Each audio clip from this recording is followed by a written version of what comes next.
Welcome to the What's Your Ceiling podcast. We're your hosts, Monte, Wyatt, and Paul Scieszinski.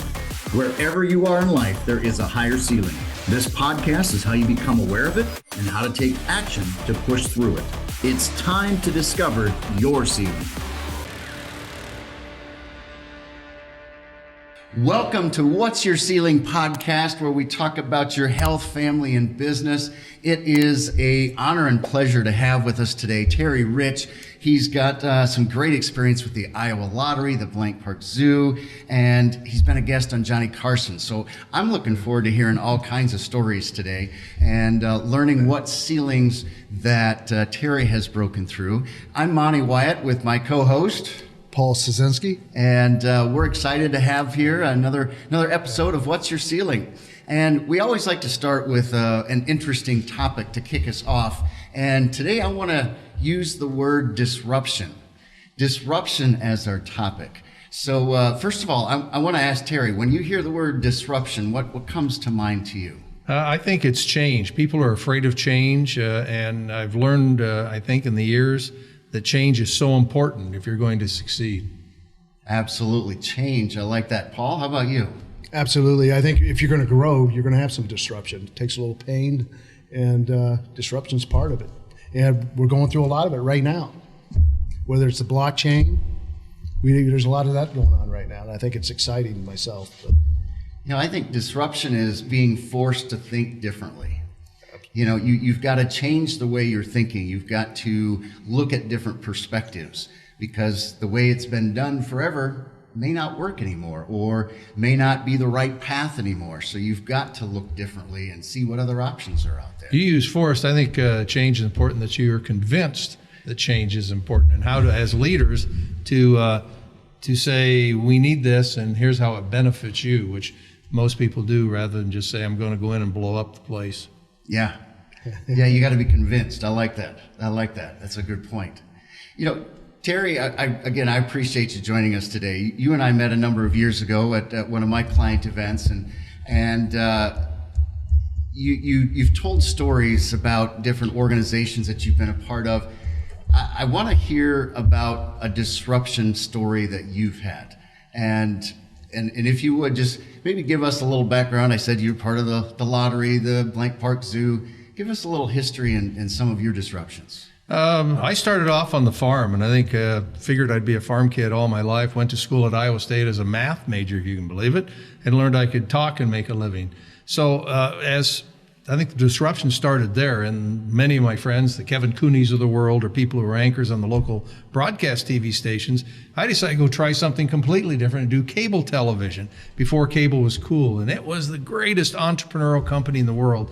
Heritage Communications was the name, and I got to work and help start the MTVs, meet the Ted Turners of the world, who absolutely was disruptive, and learn that trying something new and doing calculated risks is a pretty cool deal. I think and disruption really happened to me when I was 40, because we were having a great time with cable television, but then somebody came in and tried to take a run at this New York Stock Exchange company and take it over, do a hostile takeover. And the leaders decided to do a leverage buyout. And so, in fact, by the time when I turned 40, all of a sudden, we did a leverage buyout, had the success, got cashed out, and it was kind of like a Google deal or an Apple deal, where I think, oh my God, I've got everything I hope for in life right now. What do I do now? And I learned that happiness happens on the way to success. So if you're not happy today, you're not going to be happy tomorrow.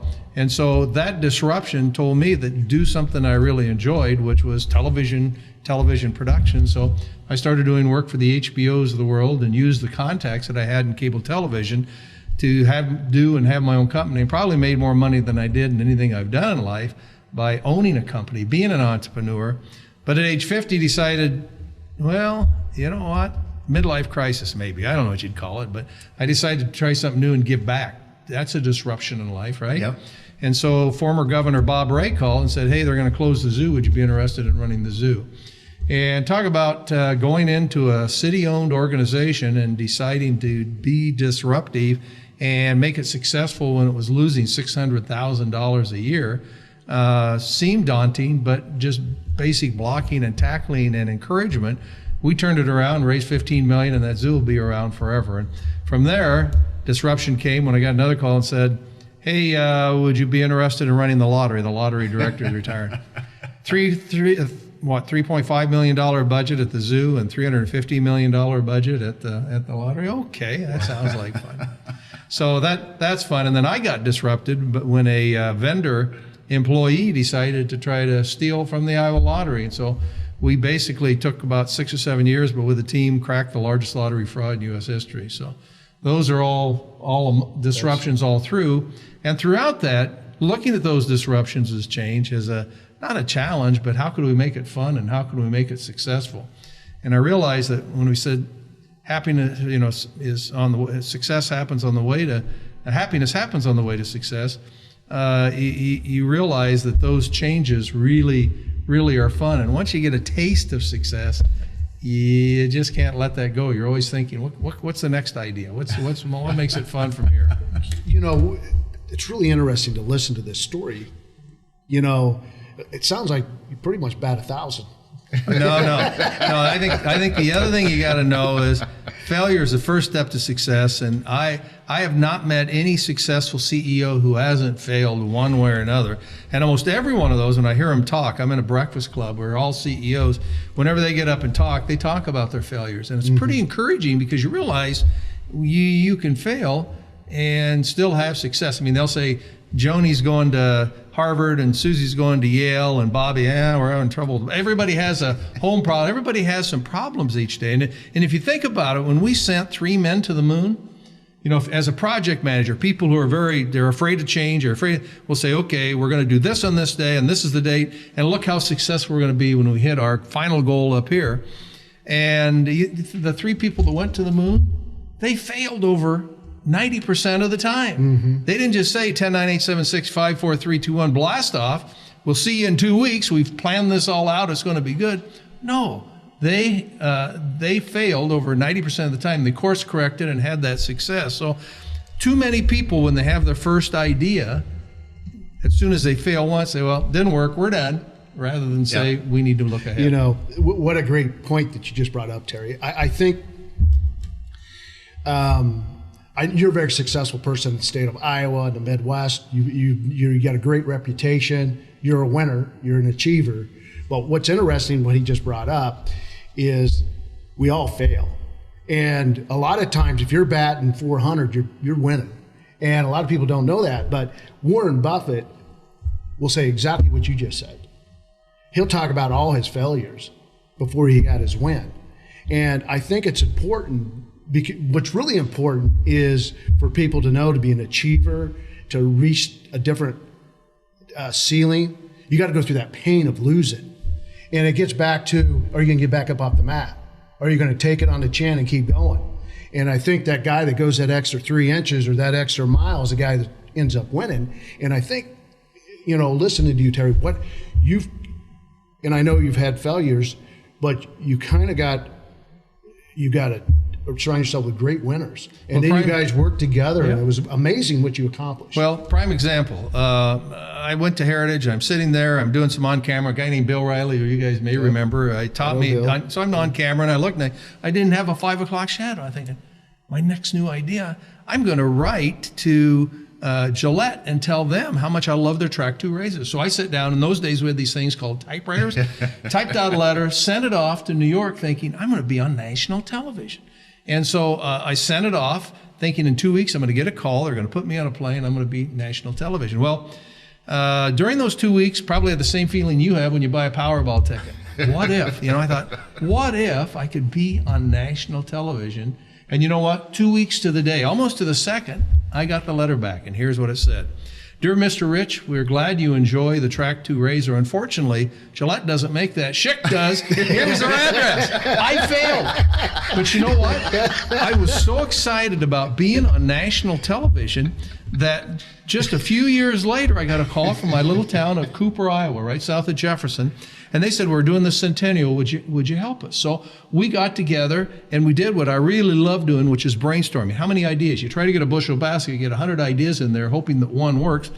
And we came up with an idea to adopt a celebrity for one day because Cooper, Iowa, with 50 people, never had anybody famous. We thought we might make the Jefferson Bee and Herald. So I sat down to that same typewriter and I typed it out, and then I went to this thing we called a mimeograph, and I made too many copies. I made 44 copies, thinking, you know what, let's send out and let's see if we can adopt a celebrity.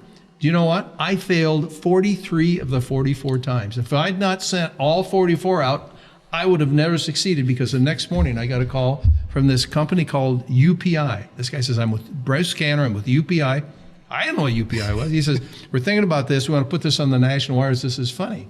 So he put it on there, and just for fun, he put Cooper, Iowa wants to be on Johnny Carson. 12 hours later, remember, I failed on 43 of the letters. 12 hours later, I got a call and said, this is Jim McCauley. I'm a talent coordinator with Johnny Carson's Tonight Show. We like the idea, but you got to guarantee us that we'll be first. Will you guarantee that? Yeah. Long story short, they came out, they talked about doing the satellite uplink and doing the show from Cooper, Iowa, and they'd guarantee us front cover, Time, Newsweek, all those. Remember, I failed, but I got the idea when I failed on the razor blades to, I want to be on national television, and when I sent this out, I failed 43 of the 44 times, but we got to be in front of 20 million people in that little town of 50, had 12,500 people show up. Now, I said it was 350,423 when I sent the press release out.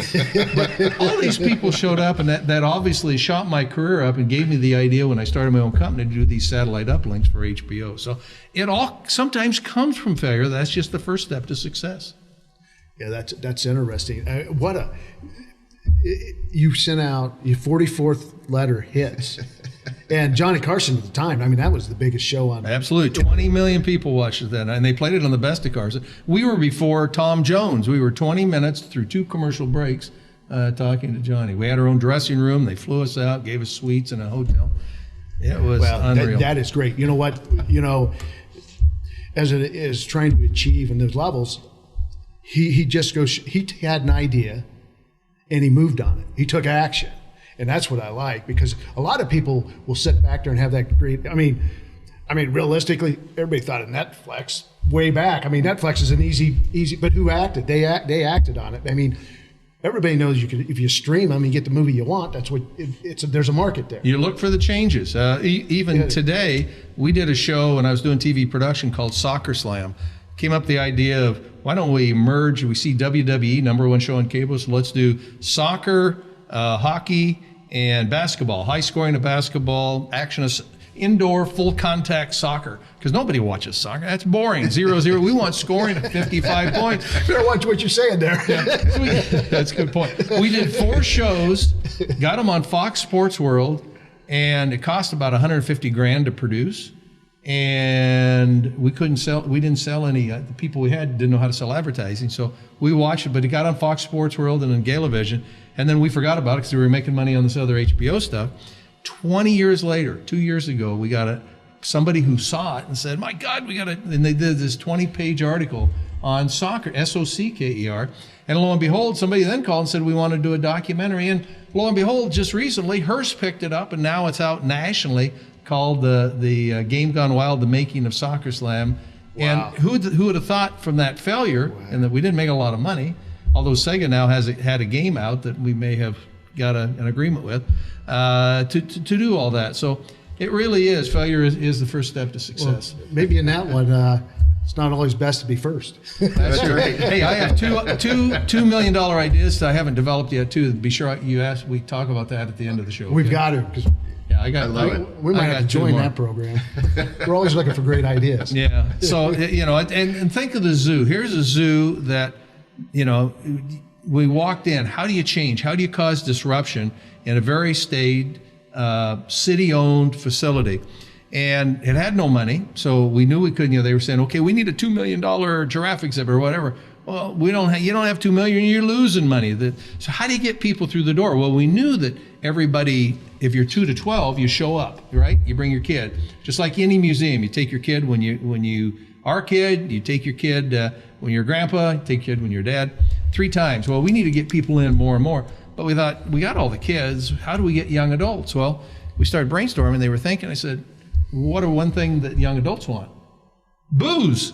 So let's do Zoo Brew. So we started Zoo Brew at night, the groundskeepers, the zookeepers went nuts. We can't do that. Those animals have to be in bed at 5. I said, well, let us do one night. If we get you money, we're going to get you that $2 million exhibit. And lo and behold, I think they sold $250,000 just in booze last year at these zoo brews. Wow. with everything. The other thing we did is, what did we have that's free? What is at zoo that's free? Poop. Every animal poops. So he said, to get people in, let's do a poop exhibit. We can show them what giraffe poop looks like and tiger poop. Everything right. looks a little different. And so we did a thing called Scoop on Poop. Well, in addition, we figured out that tiger poop smells bad enough that even though a deer has never seen a tiger in Iowa, deers smell that and know that that's a predator smell, and so they'll stay away from your flowers. So we started selling gallons of tiger poop, which were free for $20, and we made about 20 grand that summer in that. So we immediately turned cash flow around. But that was disruption in a whole different way, where we could convince the employees that we're doing this to get you more money to get the goals that you have.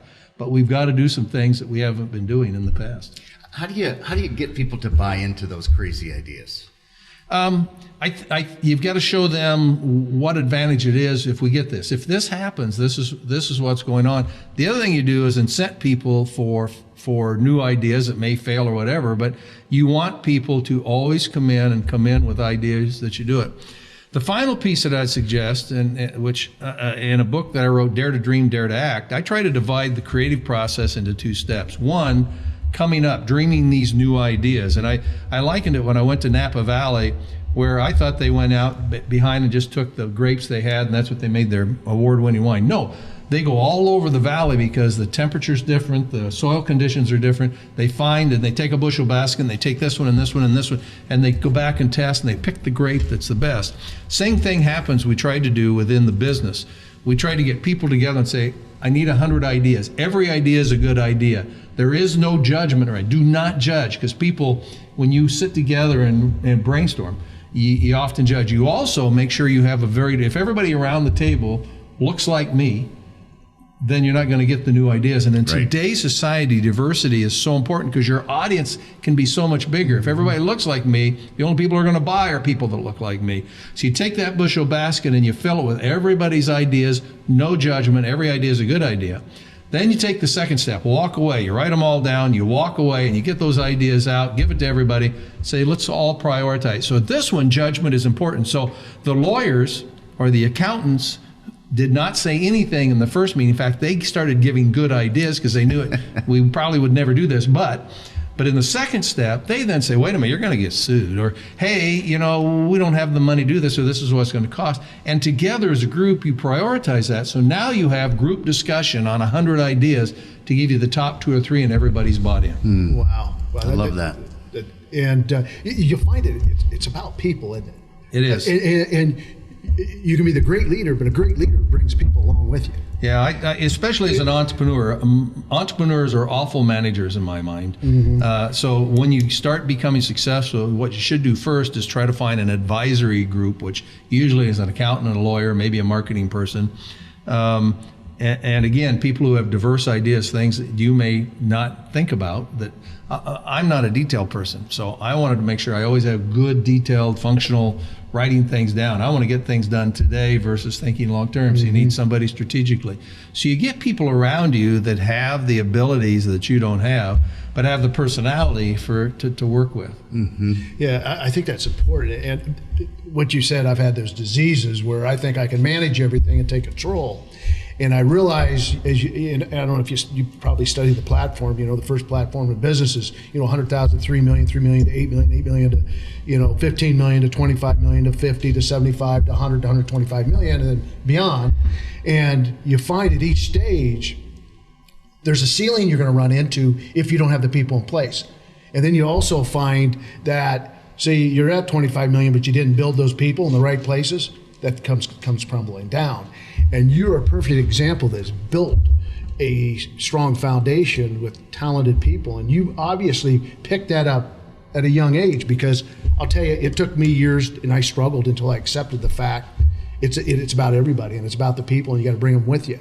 You can't, no matter how great of a, well, I shouldn't say, a lot of businesses that complain about their employees, sometimes got to look at themselves, because absolutely it's them. it's not always the employees, it's the entrepreneur. And I think you're absolutely right.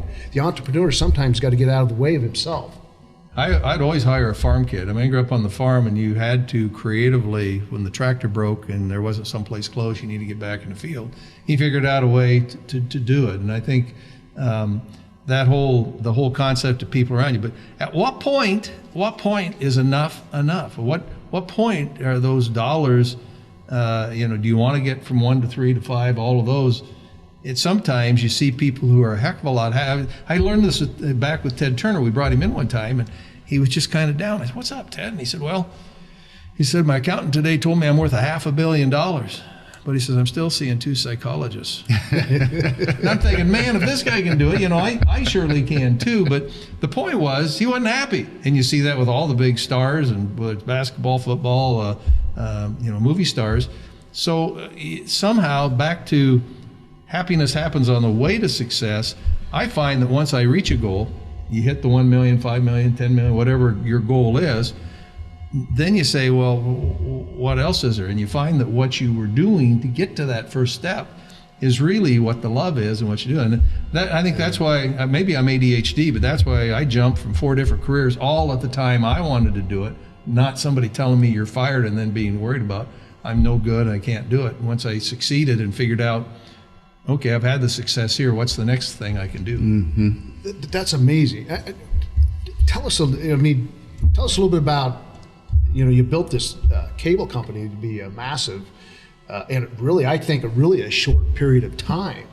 And tell us how that came together, and what type of people you brought in, and how was that navigated. That's interesting. And then I'd like to know how, okay, you made money through HBO. Was that advertisement? Was that programming?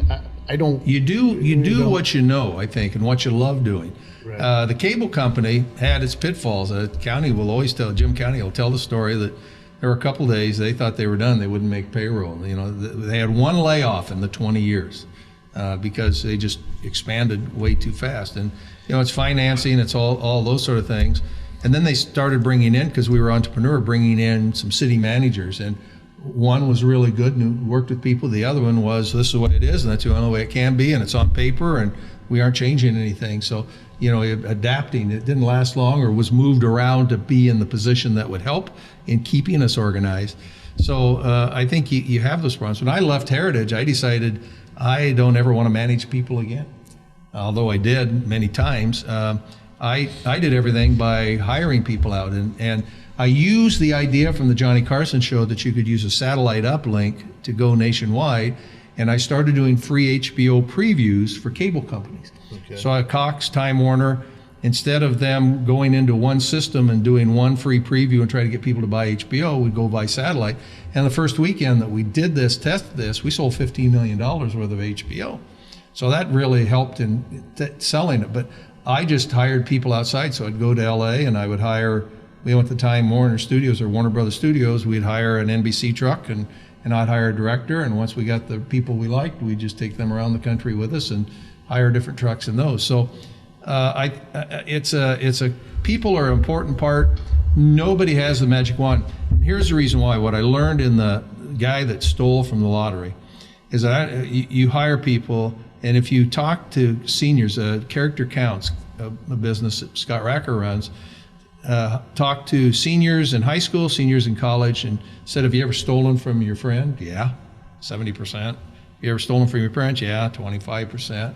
All of these different things I stole. But when asked, do you have character? They would all say, yeah, I believe in the right thing and all that, where they haven't. And so you hire somebody today that's really good. They go through a divorce. They go through some financial problems with the kids, and all of a sudden you got problems. So managing people is tough, and trying to identify that and keeping them going is tough. Yeah, and I think you really find out really what a person is if you have financial, physical, or mental pressure. And you put those three together, you'll find out what a human being is, or what that person. You don't know your brother, mother, father till you've seen them all. And once you go through that, you find out what they're made of, because life's not always easy.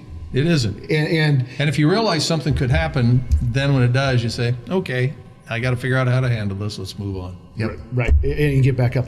The question I think is the biggest question is, how do you identify that person that you think is going to be that winner? And if it's not that winner, how quick do you keep them around? How's that process work with you? I think everybody's a winner if you manage them right, but I can't manage everybody exactly the same as others. It's a culture within the organization. I kind of watch for people who volunteer. People ask, if you're 21 again, what would you tell somebody coming out? I'd say, you go to work for someone, raise your hand. Somebody says, toilet needs to be clean, the janitor's gone, be the first to raise your hand because you're going to get noticed and you're going to be promoted. It's a whole dilemma people have now. If you're working from home, you're not going to be noticed, you're not going to be promoted, you're not going to continue to grow in your life in today's business world. So I think you evaluate, and again, good HR people are worth a lot of money, and to be able to put together people just want to know what's expected of them. If you hire somebody and they don't know that they need to clean the bathroom, if that's part of the job description, you're going to fail. So keeping them up to date of expectations. And we always, and this was something county did, we would always send our financials out every month so everybody knew where we were and what our goals were. Everybody in the company. Everybody in the company, because if you were way behind in your goals, they knew something needed to change. And you want to be transparent. And it wasn't a surprise. They're just saying, look, whatever, and give us some ideas of how to change this around, because this is your job and this is our company. You're getting, stock options, and you're being able to buy in 401k your stock. We want you to make money too, but we got to figure out how to make this work. That is fantastic what he just said. Not only that, obviously you believe in the human spirit. You believe in people. To say what he just said there, that little tell. He said that he believes most people are good. And that's an Iowa trait, isn't it? Yes, it is. I think it is. It is. It's a farm trait. Yes. Yeah, it's a farm trait. It is, and we're all farm boys. I think you saying that, which tells me you probably worked with a lot of different people, and to get people to follow you, you got to have that leadership and feel that safety zone. And that was a real tell by you saying that most people you don't hear that much anymore from business people. And I think you're right. I think most people, everybody wants to do the right thing. They just sometimes know how to be led and how to define that path of meeting their goals along with your business. Don't you also want to be respected? I think some CEOs, some leaders, they don't care. They just see that, they know they're pressured to get this number, and by God, we're going to get it no matter what. I always wanted to be somewhat respected. Even the people I fired, probably they're still mad and not respecting, but hopefully I tried as I got older. I didn't able to do it all the time, but you always try to make sure you know what your expectations were, so if they did get fired, they knew that that it was probably coming. It wasn't a surprise. But knowing your core values, knowing those core values, are you following those core values? And if they're not, they're going to eliminate themselves in a lot of ways, don't they? Yeah. Yep. Terry, our listener, we call them the achiever. And it's somebody that is growing, somebody that wants to achieve more, go to that next level and break through a ceiling. And what's a ceiling that you've had to break through? What's something you had to learn, change in behavior, do differently throughout your career that you would say left the biggest mark for you in your growth? I would say one that I'm trying to break. Everybody tries to break each and every day is how to relax, how to feel at peace with what you're doing and your success. I have not figured that out, because once you've had success, I'm always looking around thinking, how can we make that mic better? That's interesting. How about if we added that to it? Could I make some, and at some point I got to figure out how to kick back. Damon John, I did an event with him not long ago, and I saw him writing some things down. I thought this was a pretty fun lesson. I said, whoa, what's that all about? He said, well, I write 5 things down before I go to bed at night, and I think about them, and then when I wake up, I relook at it, and I may adjust it. I said, you're getting that many, multi-million-dollar ideas, and you got to do all that. That's amazing. He said, no. He said, I've already had that success. I've already, I've done it throughout. I realized I want to do 5 things every day that are for me. Now, he said, not being selfish, but he said, if I write down, I'm going to have oatmeal today because I love oatmeal and I haven't done it for whatever reason, or I want to make sure I take my kids to school today. He said, when I do that, I'm in a much better spirit, and I'm in a real positive spirit to make success happen after that. But my own being is there. And so he found a way to have that relaxation, calmness, because he's doing some things that he was always wanting to do. I have not been as successful doing that or being able to go to a beach and lay back and read a book. Maybe it just isn't me. So that's a ceiling I'm breaking right now. That is kind of the big goal I have in life that I haven't broke. Huh. I think that is a hard part for an achiever, is to relax, because your brain is always going. You see opportunities, you want to go after new things. And I'm the same way. My mind is always going. So you gotta be intentional about it, don't you? Absolutely. And some people find maybe at church, some people find it various ways. But for me, it used to be listening to music. I had one song that I'd listen to if I needed a new idea, Earth, Wind, and Fire, Fantasy. I'd listen to that over and over, and that's kind of where it's at. But some people wear clothes when they wake up that if they need to have a big deal going on. It's because you're trying to put your mind in the right, your brain in the right frame of mind. Yes. I think that's a great point. I want to challenge our achiever out there. How do you relax? How do you let go? I really like that, Dame and John. At the end of the day, write down what are the 5 things you're going to do for yourself. That's a hard thing to do, but I want to challenge our achiever to do that. So. Well, the other thing is taking a break, because people who don't take a break are usually the people who are stealing and creating fraud, I've found. So you want to get people away from one, so you have backup and you have stability in your company. But secondly, to get away, you'll do twice the work when you get back that you will if you're really, really busy now and saying, I can't take today off, or I can't take Sunday afternoon off to take my kids to a ball game.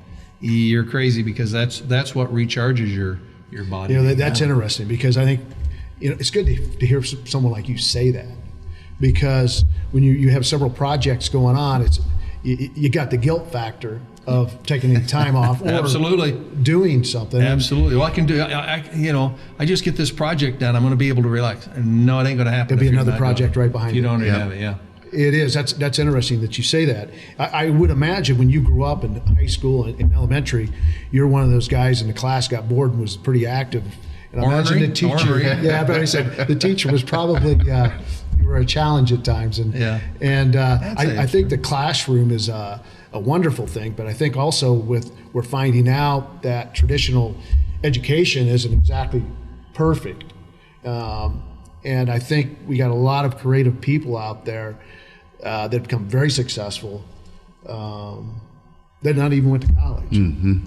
But anytime you can get knowledge, there's no doubt it's more powerful if you can. Well, here's how I live. This kind of motivated me when I heard this, either in college or out of college. Henry Ford had him on trial for some deal, and somebody's calling him stupid. Yeah. Because he didn't know something. And what did he say? I can hire any kid for a nickel to go find that out in the library. I'm here for new ideas. Next. Yes. They brought him up on charges of running a business, of not being educated. What was that? I don't know, but they brought him up on charges because he wasn't educated enough to run this company.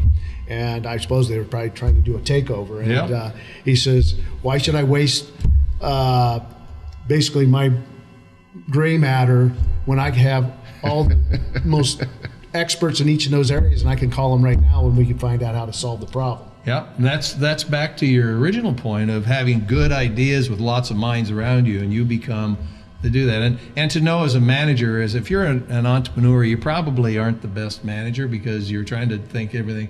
There are people who are really good managers that you could put together. But don't you think this is what happens? And all these diseases I'm telling you about, I have. So I think what happens is you got these ideas, and I know you probably run through it, and you run through this. You got this idea. It's a great idea. I'm going to go out there and kill it. So you're going to go put out 70, 80 hours that week, right? Yep. And then you're hiring people, and they don't have that desire that you have. I just need my 40 hours because I'm putting my kids through school, and I just you tell me what to do, and I'll do it. Yeah. So I think, but to step back here, and I think just from our conversation, that success that you believe in those people, and you picked them up. I can see that. You went in and made them feel good about themselves. You showed them the path, and they bought in to the transparency that you put out there, which is really cool, because that alone is what people need to hear from people like you. Yeah. And little things like it took me a few years, but I do not say, hey, this is XYZ. She works for me. I will always say she works with me. Mm-hmm. And that is kind of a subtle deal, but boy, I'll tell you what, you'll see your employees light up, whether it's the receptionist or, we work together. And when she says, hey, this is my boss, that's your boss. I work with you, man. I just have to make some decisions sometimes, I think it's interesting in today's world. I think there's been some trust lost with managers or even businesses. I agree, Monte. What do you think leaders need to do more of to build that trust back? I'd like to say listen. I'm not sure how good a listener am I. I don't know.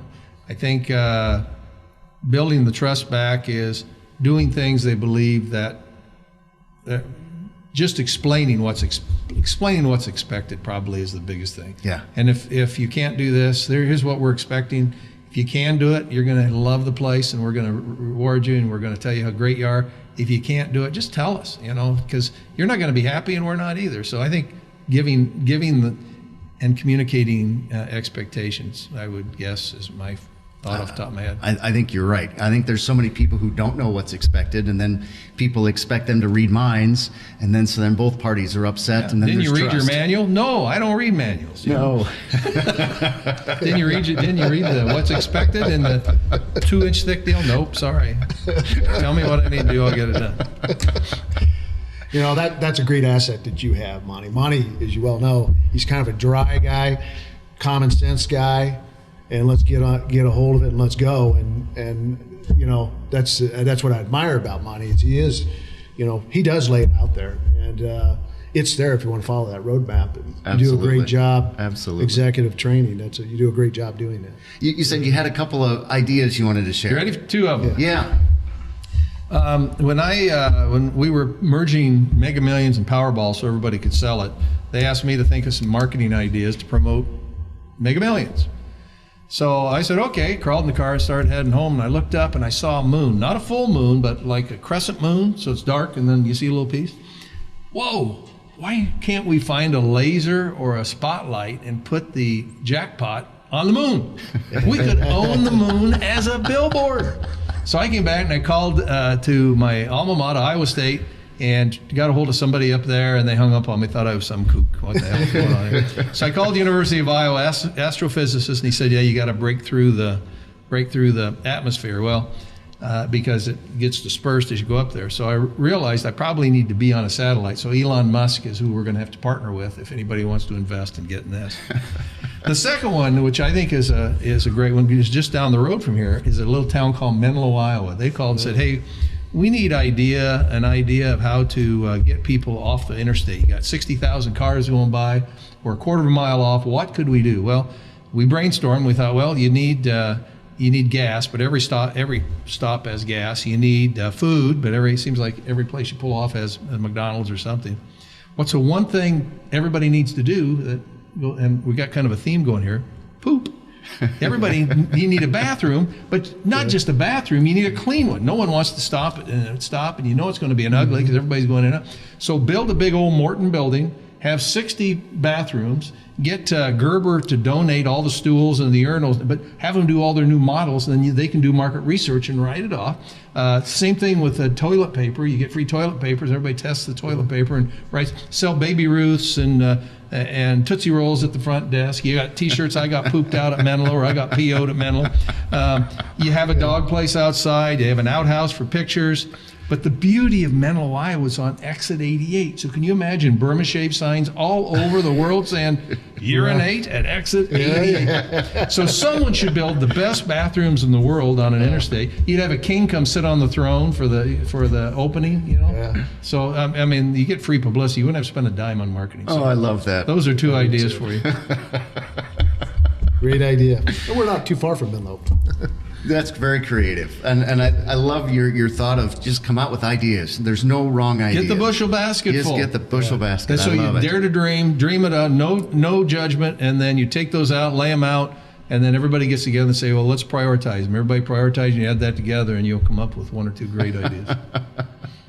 You know, Terry, one of the questions we like to ask every one of our guests is, what do you want to be known for? You know, what do you want to be remembered as? Yeah, you'd say a good father, or a good son, I don't know, a creative dude, that's for sure, idea dude probably, from a business standpoint, who is respected and liked by most. I mean, those are pretty generic, but yeah, I guess that's it. I do want, when I die, to be in the casket and have one eye open and a smile, so when you come see me, that guy had fun. Yes. What a great, you know, I've learned a lot from this today, and I am honored to have you here, and I really enjoyed this. I'm honored to be here. And we're equal. Well, good. We got something in common. Well, good. And, you know, that journey, you know, that's the best part of it. And to give back and peace. I mean, that's ultimately, if you can have peace, I think you win, don't you? I'm not there yet. Maybe when I die, I'll be peaceful with that eye open. Yeah. Well, yeah, I want to share a couple of the key learnings that I had is happiness happens on the way to success. I think that's if you're not happy today, you won't be happy tomorrow. Absolutely. You've got to find a way to be happy. And I love what you're working on right now is finding ways to relax. And I think every one of our achievers out there can work on that as well, because we're always going to that next thing. What's the next thing? We got to keep rolling. What's the momentum? And well, when you are an entrepreneur, every sale you make, you think is your last. That's the thing that hits your heart. Yeah. Yes. Oh, and that's when you're very true. when you're way overbooked, you're thinking, how can I slow this thing down? But I can't because I need the money. You know? Absolutely right. Absolutely right. The other thing I wanted to mention is it's great to fail.